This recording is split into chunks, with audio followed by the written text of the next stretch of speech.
pessoal, tudo bem? Uma das dúvidas mais comuns entre pais e educadores nos dias atuais é saber como incentivar o hábito da leitura desde a primeira infância, de modo que isso se torne uma atividade prazerosa e saudável para a criança. Realmente, estabelecer esse hábito da leitura não é tarefa simples. E tem mais, eu chego a dizer que é um tanto irônico. Quer saber por quê? Fique comigo até o final desse vídeo para você entender por que eu falo em ironia do hábito da leitura e saber como incentivar de fato o hábito da leitura em seu filho. Eu sou Karina Magalhães, especialista em educação, e este é um canal com dicas práticas para desenvolver capacidades humanas. Vamos começar hoje falando sobre o panorama, digamos, da leitura, de como funciona essa questão da leitura na maioria das casas. Claro que existem as exceções, e eu convido a você deixar os seus comentários aqui embaixo como que funciona na sua casa. Vamos lá, veja comigo se não é assim. Quando os filhos nascem, os pais compram um monte de livros. Não, preciso incentivar a leitura, eu tenho que ler antes de dormir. Compra aqueles livros clássicos que não faltam em nenhum lar. E começam a ler para a criança chega no ponto da alfabetização e eles ainda continuam pedindo para a criança realizar as leituras para ele. E daqui a um tempo esse hábito é deixado de lado e a criança que se vire para lá. Como? Porque a escola obriga a criança a trazer um livro toda semana, depende do colégio, né? Mas normalmente é toda semana, de 15 em 15 dias, para que ele faça a leitura em casa. E nesses primeiros anos, os livros são muito ilustrativos. E aí, o pai pergunta: qual foi o livrinho que você trouxe para ler? Foi tal. Aí ele espera a criança ler. Me conta sobre o livro. A criança olha as gravuras e, de acordo com o que ela for, vendo nas gravuras do livro, ela vai explicando para os pais. Os pais não leem o livro, não quer saber se aconteceu aquilo mesmo, olha as gravuras e falam: ok, ela leu o livro. Aí essa criança se torna um pouquinho maior. Quando chega lá no quinto, sexto ano, eles precisam de ler também, fazer a leitura dos livros obrigatórios, mas os livros já não são tão ilustrativos e são um pouco maiores. Sabe o que acontece? Elas morrem de preguiça de ler, pegam um resumo do livro com um amigo ou na internet para fazer as duas questões que são cobradas lá no meio de todas as questões de português, para não falar assim: eu não li, e elas não dão importância. Os pais gastam dinheiro, compram um livro e esse livro não é lido. Bom, passa na faculdade, tem que ler, as matérias lá, os livros que os professores pedem, depois tem gente que faz MBA, pós-graduação, mestrado, as leituras são obrigatórias e de repente os livros somem da nossa vida, deixam de fazer parte da nossa rotina. E no meio dessa confusão toda, a gente fica querendo incentivar o hábito da leitura em nosso filho. Nós começamos a criar determinados hábitos lá na infância, quando nós observamos os adultos que nos rodeiam e a gente começa a querer fazer o que eles estão fazendo. Então, os nossos mestres, os nossos pais, são pessoas que nos inspiram, que nós estamos o tempo inteiro observando o que eles fazem e a gente acaba fazendo, seguindo aquele caminho por admirar aquela pessoa, por ser o nosso herói. Não é assim que começa tudo? Aí eu falo em ironia, sabe por quê? Se você excluir o hábito da leitura da sua vida, do seu universo, da sua rotina, como você pode exigir do seu filho que ele tenha o hábito da leitura?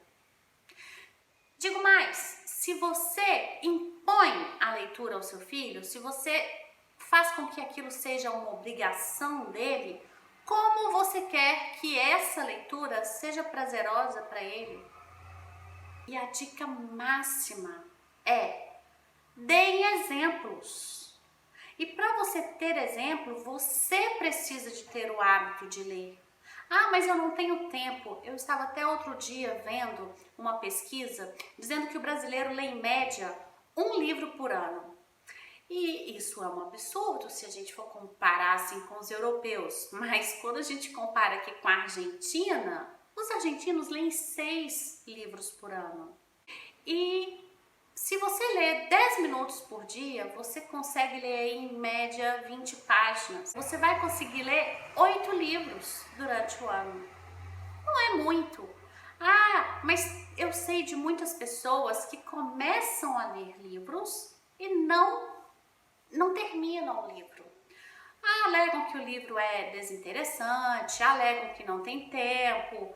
Tem aquela máxima: quem quer faz, quem não quer arruma uma desculpa. É óbvio que vão ter livros que vocês vão comprar e que esses livros vão se tornar desinteressantes. E nas primeiras 20 páginas, a gente sabe se aquele autor vai conseguir prender a nossa atenção ou não. O que eu falo é o seguinte: normalmente os adultos leem coisas de interesse ligado ao profissional ou, digamos, histórias, igual eles assistem Netflix, eu gosto de policial, romance, escolhem um tema e compram livros.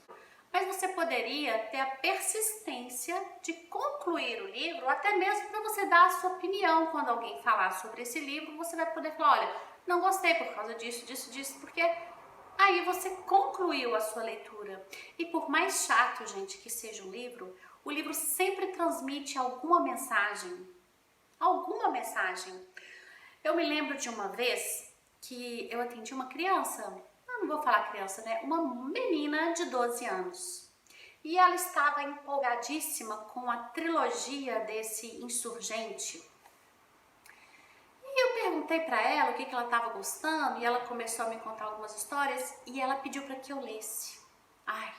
Eu falei: meu Deus, eu vou ler um livro de adolescente porque ela está pedindo para que eu explique para ela uma coisa que ela não entendeu. E ela me emprestou o livro. Gente, é um livro de adolescente. A história é teen, mas o livro tem tanto conhecimento que eu me peguei lendo a trilogia completa e anotando as frases de ensinamento do livro. Fantástico! Ou seja, por pior que pareça, você vai conseguir aprender alguma coisa daquilo que você leu. A mesma coisa em relação aos filhos. A dica 2 que eu deixo aqui é: não compre apenas os clássicos porque vocês veem nisso uma, digamos, uma necessidade que as crianças têm acesso aos livros clássicos. Compre outros gêneros, porque vocês vão conseguir identificar aonde que vocês vão despertar esse interesse na criança. A terceira dica que eu dou é: não considere a leitura como um ato impositivo. Você tem que criar toda uma circunstância para que a leitura seja prazerosa. É o que eu falei. Vocês podem estabelecer no entardecer, cada um da família pega o seu livro, vão para a sala e vocês vão comentar o que vocês estão lendo. Pergunte para o seu filho: e aí, filho, o que aconteceu? Você está lendo a história de quem? É mesmo? E o que vai acontecer? Lê aí e depois você me conta. Ou seja, faça desse momento da leitura um momento prazeroso, num local prazeroso. Não, na leitura não tem que ficar sentado na cadeira, na sala. Não, é no sofá mesmo, é no tapete, no chão da sala. É aonde a pessoa se sentir mais confortável. E a última dica que eu deixo aqui é: leve o seu filho para uma livraria, deixe ela escolher o livro que mais chame a atenção dela, observe o gosto da criança, do seu filho. É lógico que eu disse que você precisa de pegar livros de diferentes gêneros para sua criança saber qual desses vai chamar mais atenção, vai se tornar mais prazeroso para ela, mas deixe Deixe que ela também participe desse poder de decisão na hora da compra e assim você vai percebendo qual é a tendência dela. Não faça apenas a compra de livros avulsos e aleatórios e chega em casa e fala, bom, esses são os livros que eu trouxe para você ler. Bom, esse vídeo foi útil para você? Deixe seu like, compartilhe com os amigos para que essa informação atinja outras pessoas. Deixe os seus comentários. Ativando o sininho, você receberá as notificações desse canal. Por hoje, ficamos por aqui. Um beijo!